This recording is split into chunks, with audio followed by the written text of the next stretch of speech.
Let's talk about history. இன்னைக்கு நம்ம என்ன பார்க்க போறோம்னா, ஹிஸ்டரியில ஃபர்ஸ்ட் எல்லாத்தையும் தெரிஞ்சிருக்க முன்னாடி மனுஷங்க எப்படி உருவானாங்க, இந்த உலகத்துக்கு வந்தாங்க, அதை பத்தி நம்ம தெரிஞ்சுக்கணும்ல. அததான் இன்னைக்கு நம்ம பார்க்க போறோம். ஏன் மனுஷன் உலகத்துல தோன்றினா? இதுக்கு நிறைய சயின்டிபிக் ரீசன்ஸ் எல்லாமே இருக்கு. ஒவ்வொரு படிப்படியா தோன்றுனாங்க, செல் மூலமா வந்தாங்க, பல காலங்கள் அதுக்கு ஆச்சு. சுமார் 6 to 7 மில்லியன் ஆண்டுகளுக்கு முன்னாடி தான் இது எல்லாமே ஆரம்பமாச்சு. இப்படி ஒவ்வொரு தியரிஸ் இருக்கு. நம்ம அதெல்லாம் பார்க்க போறதில்ல. ஆரம்பத்துல என்ன இனமா மனிதர்கள் வந்தாங்க? ஹோமோவா தான் வராங்க. சுமார் 2.8 மில்லியன் ஆண்டுகளுக்கு முன்னாடி ஹோமோ இனத்தோட முதற்கால வடிவங்கள் தோன்றுது. இந்த ஹோமோ இனத்தையே நம்ம பல இனங்களா பிரிக்கிறாங்க. அதை தான் நம்ம பார்க்க போறோம். முதல்ல ஹோமோ ஹெபிலிஸ் அப்படிங்கிறவங்க வராங்க. இவங்க சுமார் 2.4 மில்லியன் ஆண்டுகளுக்கு முன்னாடி ஆப்பிரிக்கால தான் ஃபர்ஸ்ட் வாழ்ந்திருக்காங்களாம். இவங்களை பார்க்கும்போது இவங்களுடைய உடல் தோற்றமும் எப்படி இருக்குங்கிறத நம்ம தெரிஞ்சுக்கணும் இல்லையா? இவங்களோட மூளையோட அளவு ரொம்பவே சிறுசா இருக்குமா. இவங்களுடைய ஹைட்டு 3.5 இருந்து 4.5 அடி வரை இருந்திருக்காங்க. இவங்களுடைய உடல் அமைப்பு ஒரு மிருகத்தன்மையோட இருந்திருக்கும் அப்படின்னு சொல்றாங்க. அதாவது ரொம்ப பெரிய கைகள், பாதங்கள் எல்லாம் வளைஞ்சு இருந்தாங்களாம். இவங்க பாக்குறதுக்கு ரொம்ப கருப்பா இல்லைன்னா பழுப்பு நிறத்துல இருந்திருக்கலாம் அப்படின்னு சொல்றாங்க. இவங்க உடம்பு ஃபுல்லா முடிகள் ரொம்பவே அதிகமா இருந்துச்சாம். தாடையெல்லாம் பெருசா இருந்துச்சாம். இவங்க முதல்ல என்ன கருவிகளை பயன்படுத்தினாங்கன்னா, பாறைகளை தான் உடைச்சு கருவியா பயன்படுத்தியிருக்காங்க. அதனால்தான் இவங்களை கற்கால மக்கள்னு நம்ம சொல்றோம். கற்களை கொண்டு இவங்க கருவிகளை உருவாக்கியிருக்காங்க. இவங்க கருவிகளை வச்சு என்னெல்லாம் பண்ணாங்க தெரியுமா? மரங்களை வந்துட்டு உரசுறதுக்கும் இல்ல மண்ணை தோன்றதுக்காகவும் யூஸ் பண்ணிருக்காங்க. அதுலயும் குறிப்பா மாமிசங்களை வெட்டுறதுக்காக இவங்க கற்களை யூஸ் பண்ணிருக்காங்க. அப்போல்லாம் ப்ராப்பரா வெட்டிலாம் சாப்பிட மாட்டாங்க. இஷ்டத்துக்கு உள்ள தோலை கிரிச்சு எல்லாத்தையுமே அவங்க சாப்பிட்ருக்காங்க. அதுவும் ரொம்பவே பச்சையாதான் எல்லாத்தையுமே சாப்பிடுவாங்க. அந்த காலத்துல மக்கள் எல்லாமே சின்ன சின்ன குழுவா தான் வாழ்ந்து வந்தாங்க. அப்போ மக்கள் தொகை இவ்வளோ கிடையாது. அதனால ஏதோ ஒரு மூலையில ஒரு சின்ன குழுவா அவங்க வாழ்வாங்க. அதுக்கப்புறமா ஏரிகள் கிட்ட அதிகமா வாழ ஆரம்பிச்சாங்க. ஏன்னா தண்ணீர் எடுத்துட்டு அவங்க ரொம்ப தூரம் போக முடியல. சாப்பிட்டதை தண்ணி குடிக்கிறதுக்காக பக்கத்திலேயே வாழ ஆரம்பிச்சாங்க. அந்த சமயத்துல எந்த சடங்குகளும் இல்லை, கலை இல்லை, மொழி இல்லை. யாராவது பேசிக்கணும்னா கூட கத்தி கத்தி ஒரு சத்தத்தை எழுப்பிதான் பேசிக்கிட்டு இருந்தாங்க. அதுலயும் அவங்க அதிகமா பேசவும் மாட்டாங்க. அவங்களுக்குள்ள காமனா பேசிக்கிறதுக்கு முக்கியமா இந்த இடத்துல இது இருக்கு, நான் இந்த அனிமலை பிடிச்சிட்டேன் வா அப்படிங்கிறதுக்காக ஒரு சத்தத்தை எழுப்பக்கூடிய விஷயமா மட்டும்தான் அன்னைக்கு மொழி அவங்க கிட்ட இருந்துச்சு. அதே மாதிரி அவங்க உணவுல புழுக்களையும் பழங்களையும் இறந்த மிருகங்களையும் சேர்த்துக்கிட்டாங்க. ஏதாவது ஒரு மிருகம் ஆல்ரெடி வேட்டையாகி இறந்துருந்துச்சுன்னா அந்த மிருகத்தை பார்த்து அதையும் அவங்க எடுத்து சாப்பிட ஆரம்பிச்சாங்க. காலங்கள் மாற இவங்களோட இனம் கொஞ்சம் கொஞ்சமா மறையுது. இவங்க கிட்டேயே பரிணாம வளர்ச்சியின் படி இன்னொரு இனம் உருவாகுது. இயற்கை பேரழிவால இந்த இனம் முழுசாவே அழிஞ்சிருக்கலாம்னு சொல்றாங்க. அது மட்டும் இல்லாம புதிய இனமும் தோன்றுது. அவங்களதான் ஹோமோ எரெக்டஸ்ன்னு சொல்லுவோம். அதாவது நிமிர்ந்த நடை மனிதன் அப்படின்னு இவங்கள சொல்லுவாங்க. இவங்களும் ஆரம்பத்துல ஆப்பிரிக்கால தான் தோன்றுனாங்க. அதுக்கப்புறமா ஏசியா, யூரோப் அப்படின்னு எல்லா இடமும் பரவ ஆரம்பிச்சாங்க. இவங்க தான் கொஞ்சம் நிமிர்ந்து நடந்த முதல் மனித இனம் அப்படின்னு கூட சொல்லலாம். அது மட்டும் இல்லாம இவங்க தான் ஃபர்ஸ்ட் டைம் நெருப்பையும் யூஸ் பண்ணிருக்காங்க. இவங்க மிருகங்களை வேட்டையாடவும் ஆரம்பிச்சிருக்காங்க. அதுக்காக நவீன கருவிகளையும் பயன்படுத்தியிருக்காங்க. நெருப்பு வந்தனால இவங்களை சுத்தி ஒரு பாதுகாப்பு வந்துதான் இவங்க ஃபீல் பண்றாங்க. அதனால இதுக்கு முன்னாடி இருந்த குழுக்கள் எல்லாருமே நிரந்தரமான ஒரு இடத்துல வாழல. ஒவ்வொரு இடத்துல இருந்தும் அவங்க இடம் பெயர்ந்துட்டே இருந்தாங்க. அவங்களுக்குன்னு தனிப்பட்ட இடம் கிடையாது. ஒரு வாரம் இங்க இருப்பாங்க, அடுத்த ஒரு 2 நாள் இன்னொரு இடத்துல இருப்பாங்க. இப்படி இடம் மாறிட்டே இருந்தாங்க. ஆனா இவங்க அதை மாத்தினாங்க. தீ வந்ததுக்கு அப்புறமா அவங்க கிட்ட ஒரு பாதுகாப்பு ஃபீல் பண்ணிட்டு ஒரு இடத்த அவங்களே அமைச்சுக்கிட்டாங்க. அங்கேயே நிரந்தரமா வாழ ஆரம்பிச்சாங்க. அதாவது ஒரு ஏரி மாதிரியான இடத்துக்கு போய்க்குவாங்க, இல்ல ஆறு கிட்டையோ போயிட்டு அந்த கரையோரத்துல நெருப்பு வச்சுட்டு அதை சுத்தி மக்கள் வாழ ஆரம்பிச்சாங்க. இதுக்கு முன்னாடி இருந்த எல்லாருமே குகைகள்ல வாழ்ந்தாங்க. ஆனா இவங்க அவங்களுக்கு வேண்டியதை அவங்களே ஒரு கூரை மாதிரி போட்டோ குடிசையை போட்டோ அந்த இடத்துலயே வாழ ஆரம்பிச்சாங்க. இதற்கு முன்னாடி இருந்த இனத்தை விட இவங்களுடைய மூளை அளவு கொஞ்சம் பெருசா இருந்ததா சொல்றாங்க. இவங்களுடைய உயரமும் 5.6 அடி வரை இருந்தது. ஆனா இவங்களுடைய முகம் இன்னுமே கொஞ்சம் குரங்கு சாயல்ல தான் இருந்துச்சு. தலையெல்லாம் வளைஞ்சு எல்லாமே ஒரு மாதிரி குரங்கு சாயல இருந்ததா தான் சொல்றாங்க. அதே மாதிரி இவங்க நிறைய நீண்ட பயணங்களையும் செஞ்சாங்க, சமூக உறவுகளை வச்சிருந்தாங்க. அதாவது அந்த சமயத்துல நிறைய இன்னங்களும் சிறிதளவுல தோன்ற ஆரம்பிக்குது அப்படின்னு சொல்றாங்க. சிறிய சிறிய குழுவா நிரந்தரமா ஒவ்வொரு இடத்துல வாழும்போது இன்னொரு இடத்துல இருக்கக்கூடிய மக்களை பாக்குறதுக்கு அவங்க பயணங்கள் செய்ய வேண்டியது முக்கியம். அதே மாதிரி இவங்க பயணங்கள் செய்து ஒவ்வொரு இடத்துல இருந்தவங்க கிட்டேயும் சமூக உறவுகளை ரொம்பவே அழகா வச்சிருந்ததாகவும் சொல்லப்படுது. ஆனால் சுமார் 1,00,000 ஆண்டுகளுக்கு முன்னாடி இருந்து இந்த இன்னமும் காணாம போயிடுச்சுன்னு சொல்லிட்டாங்க.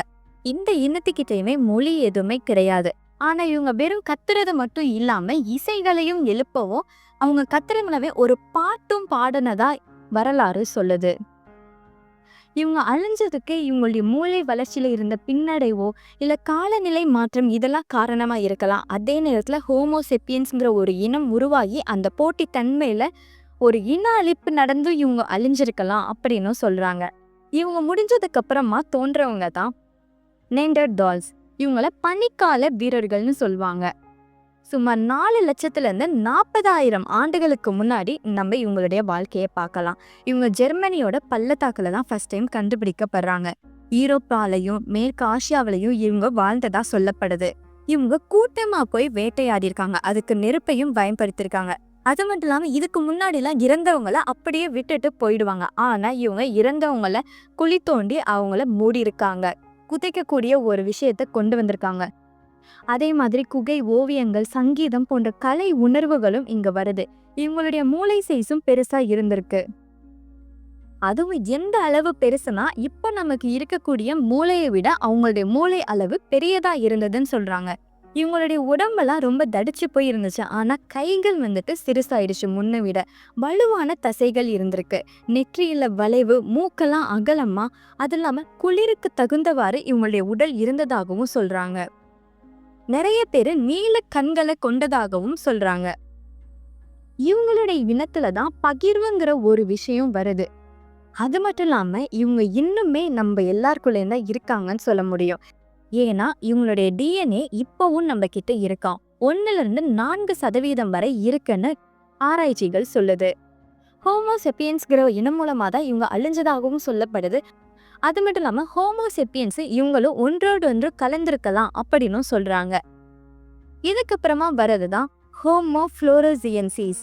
இவங்கள குள்ள மனிதர்கள்னு சொல்லுவாங்க. இவங்க இந்தோனேஷியால கண்டுபிடிக்கப்பட்டிருக்காங்க. இவங்களுடைய உயரம் 3 அடியா இருக்கும். இவங்களுக்கு ரொம்பவே சின்ன மூளை தான். ஆனா நிறைய கருவிகளை இவங்க உபயோகப்படுத்தியிருக்காங்க. இதற்கு முன்னாடி இருந்த இனங்களோட சகோதர இனமா தான் இதை பாக்குறாங்க. இவங்களுடைய உடல்ல முழுமையாக கண்டுபிடிக்கப்படல, ஆனா டிஎன்ஏ மூலமா கண்டுபிடிச்சிருக்காங்க. ஹோமோசெப்பியன்ஸ் காரணமாக தான் இவங்க அழிஞ்சிருக்கலாம், இல்ல எல்லாரோடையும் கலந்திருக்கலாம் அப்படின்னு சொல்றாங்க.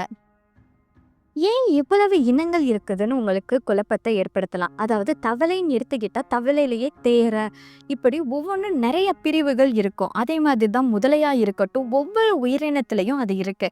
அது எல்லாமே இன்னைக்கு வர வாழ்ந்து தான் இருக்கு. ஆனா மனிதர்களை பொறுத்தவரை ஏன் எல்லாமே முற்றிலுமா அழிஞ்சு ஹோமோசெப்பியன்ஸ் மட்டும் இருக்காங்க? ஏன்னா ஹோமோசெப்பியன்ஸோட நவீன வடிவம் தான் இப்போ இருக்கிற நம்ம எல்லாருமே. பரிணாம வளர்ச்சியின் படி நாம ஒவ்வொரு இனமா உருவெடுத்து தான் இன்னைக்கு ஹோமோசெப்பியன்ஸா இருந்து இங்க வந்திருக்கலாம் அப்படின்னு சொல்றாங்க. ஒரு முக்கியமான கோட்பாடு என்ன சொல்லுதுன்னா, ஹோமோசெப்பியன்ஸ்ங்கிறவங்க ஒரு இனப்படுகொலை செஞ்சு இந்த இடத்துக்கு வந்திருக்கலாம், அவங்க எங்க போனாலுமே அழிவு தான் அங்க இருக்கும் அப்படின்னு சொல்றாங்க. ஹோமோசெப்பியன்ஸ் எல்லா இனத்தையும் அழிச்சிட்டு பூமியை இன்னைக்கு ஆண்டுகிட்டு இருக்கு அப்படின்னு சொல்றாங்க. இது கிட்டத்தட்ட உண்மைன்னு பல பேர் சொல்றாங்க. ஏன்னா இன்னைக்கு மனிதர்கள் இருக்கக்கூடிய நிறைய இடத்துல நிறைய இனங்கள் அழிஞ்சிட்டு இருக்கிறத நம்மளால பார்க்க முடியுது. நிறைய உயிரினங்கள் இப்ப கூட அழிஞ்சுக்கிட்டே தான் இருக்கு. அதை பாதுகாக்கிறதுக்காக சரணாலயம் எல்லாம் வந்துட்டு இருக்கு. காரணம் நம்மளால தான். ஸோ ஹோமோசெப்பியன்ஸ் உண்மையாவே அழிக்கக்கூடியவர்களா அன்னைக்கு இருந்திருக்கலாம் அப்படிங்கிறதுக்கு நிறைய பேர் முன்மொழிறாங்க. இந்த ஹோமோசெப்பியன்ஸ் எப்படி உலகம் ஃபுல்லா வர ஆரம்பிச்சாங்க? 60,000 ஆண்டுகளுக்கு முன்னாடி ஹோமோசெப்பியன்ஸ் ஆப்பிரிக்காவை விட்டு வெளியேறாங்க. அவங்க முதல்ல மேற்காசியா, பின்னர் இந்தியா, தெற்காசியா, சைனா, ஆஸ்திரேலியா, யூரோப், கடைசியா தான் அமெரிக்கா போறாங்க. உலக வரலாற்றிலேயே மிகப்பெரிய மைக்ரேஷன் செஞ்ச இனமா இந்த இனத்தை சொல்றாங்க. அதே மாதிரி அந்த காலத்துல மனிதர்கள் வேட்டையாடும் சமுதாயமா தான் இருந்தாங்க. குகைகள்ல இருந்தவங்க தற்காலிக குடிசைகள், மலை தடுக்கும் மர வகைகள்ல வாழ்ந்தாங்க. ஹோமோசெபியன்ஸோட குகை ஓவியங்களை இன்னுமே நம்மளால பார்க்க முடியுது. அது மட்டும் இல்லாம ஹோமோசெபியன்ஸ் வெறும் வேட்டையாடி மட்டும் சாப்பிடாம கிழங்குகள், காய்கறிகள், மீன்கள், வனப்பழங்கள் இப்படி எல்லாமே சாப்பிட ஆரம்பிச்சாங்க. தாவரங்களை பயிரிடும் பழக்கமும் அவங்க கிட்ட வந்தது. கிட்டத்தட்ட 10,000 ஆண்டுகளுக்கு முன்னாடி புதிய கற்காலம் பிறக்குது. அந்த இடத்துல இவங்க விவசாயம் பண்ண ஆரம்பிக்கிறாங்க. கருவிகளை நிறையாவே கொண்டு வராங்க. சிறிய கத்திகள், எலும்பு கருவிகள், சங்குகளை, நகைகளை அணிஞ்சுக்கிறதா இருக்கட்டும், மீன்களை பிடிக்கிறதுக்கு வலைகளை உருவாக்குறாங்க. ஈட்டிகள், வில், அம்பு, இது மாதிரி எல்லா விஷயத்தையுமே கொண்டு வராங்க. இவங்கள நம்ம ஹோமோசெபியன்ஸ் அப்படின்னு சொல்றோம்ல, இதோட அர்த்தம் என்னன்னா விவேகமான மனிதர்கள். ஏன்னா இவங்க ரொம்பவே விவேகமா செயல்பட்டிருக்காங்க. அது மட்டும் இல்லாம பேசும் திறன் கொண்டவர்களா இவங்க இருந்திருக்காங்க. அவங்க ஒருவருக்கொருவர் கற்பிக்க அவங்க மொழியை பயன்படுத்தியிருக்காங்க. அன்னைக்கு அவங்க கிட்ட அதிகப்படியான வார்த்தைகள் இல்லைன்னு சொல்லப்படுது. இன்னைக்கு நம்ம நார்மலா 2 பேர் குடும்பத்துக்குள்ள பேசும்போது எத்தனை வார்த்தைகளை பயன்படுத்துவோம். எப்படி இருக்க, சாப்பிட்டியா, வெளியே போறியா, இப்படி சில கான்வர்சேஷன் மட்டும்தான் நமக்குள்ள இருக்கும். அதே மாதிரிதான் ஹோமோசெபியன்ஸ் ஒரு குறிப்பிட்ட பகுதியில குறிப்பிட்ட குழுவா மக்களா வாழும்போது சில வார்த்தைகளை மட்டுமே தான் பயன்படுத்தி பேசியிருக்காங்க. அவங்க கிட்ட மீடியா கிடையாது, நிறைய வார்த்தைகளை அவங்க கொண்டு வரவும் இல்லை. ஆடைகள், காலணிகள் இது எல்லாமே உபயோகப்படுத்தியிருக்காங்க. ஆடைகளா இவங்க இலைகள் மூலமா செஞ்சதை பயன்படுத்தியிருக்காங்க. அது மட்டும் இல்லாம மிருக தோள்களாலான உடைகளையும் பயன்படுத்தியிருக்காங்க. மரத்தாலான, பூக்களாலான சங்குகள் இது எல்லாத்தையுமே அவங்களுடைய அணிகலனா அணிஞ்சிருக்காங்க. அதே மாதிரி அப்போ எல்லார்கிட்டையுமே ஒரே மொழி இருந்திருக்காது. ஒவ்வொரு குழுவினர்கிட்டையுமே ஒவ்வொரு மொழி இருந்திருக்கலாம். அவங்களே ஒவ்வொரு பழங்குடியினரா பிரிஞ்சு வாழ்ந்திருக்கலாம். ஹோமோசெபியன்ஸ் நம்ம அந்த காலத்துல இருந்த எல்லாரையுமே ஒட்டுமொத்தமா சொல்றோம். ஆனா அங்க ஒவ்வொரு குழுவா இருந்தாங்களே, அவங்க எல்லாருமே ஒரு இனமா இருந்திருக்கலாம். தனித்தனி இனங்களும் தனித்தனி மொழியை பேசியிருக்கலாம் அப்படின்னு சொல்றாங்க. அதே மாதிரி ஒரு உறவு முறையை குறிக்கக்கூடிய பெயர்கள் அங்கேயே தோன்றி இருக்கலாம் அப்படின்னும் வரலாறு சொல்லுது. அதாவது இன்னைக்கு அம்மா, அப்பா அப்படின்னு நம்ம ஒவ்வொரு உறவுக்கும் ஒரு பெயர் வச்சிருக்கோம். அன்னைக்குமே அப்படி இருந்திருக்கலாம். தோள்பட்டை எல்லாம் ரொம்ப ஸ்ட்ரெயிட்டா வச்சுட்டு 2 கால்ல நடந்திருக்காங்க. இன்னைக்கு நம்ம எப்படி நடக்கிறோமோ அதே மாதிரி இன்னைக்கு நமக்கு இருக்கக்கூடிய மூளையோட அளவானது அன்னைக்கே தோன்றிருக்கு அப்படின்னு சொல்றாங்க. ஸோ இந்த ஹோமோசெபியன்ஸோட நிலை அப்படியே முடிஞ்சிருச்சா, அவ்வளவுதான், இந்த இனம் தான் இனி எப்பவுமே இருக்குமா அப்படிங்கிறது கிடையாது. அதாவது ஒரு பரிணாம வளர்ச்சிங்கிறது ஒவ்வொரு முறையும் வளர்ந்துக்கிட்டே தான் இருக்கும். அப்ப நம்மளோட அடுத்த எவல்யூஷன் என்னவா இருக்கும், அந்த எவல்யூஷன் நம்மள அழிச்சிடுமா அப்படிங்கிறது கிடையாது. அதாவது அடுத்து வர பரிணாம வளர்ச்சி எப்படி இருக்கும் அப்படின்னு ஆய்வுகள் சொல்லுதுன்னா, அடுத்து இருக்கக்கூடிய மனிதர்களோட பரிணாம வளர்ச்சியின் படி அவங்களுடைய மூளையோட அளவு பெரியதாகும். அதனால அவங்களுடைய நெத்தி பகுதி ரொம்பவே நீளமானதா ஆகலாம். மனிதர்களுக்கு நீல மூஞ்சி வரலாம் அப்படின்னு சொல்றாங்க. அதே நேரத்துல இப்ப நம்ம காலில் பாத்தீங்கன்னா சுண்டு விரலை அதிகமா பயன்படுத்த மாட்டோம். அடுத்த பரிணாம வளர்ச்சியில சுண்டு விரல் இல்லாம ஒவ்வொருத்தவங்களுடைய காலில் 4 விரல்களோட இருக்கலாம் அப்படின்னு சொல்றாங்க.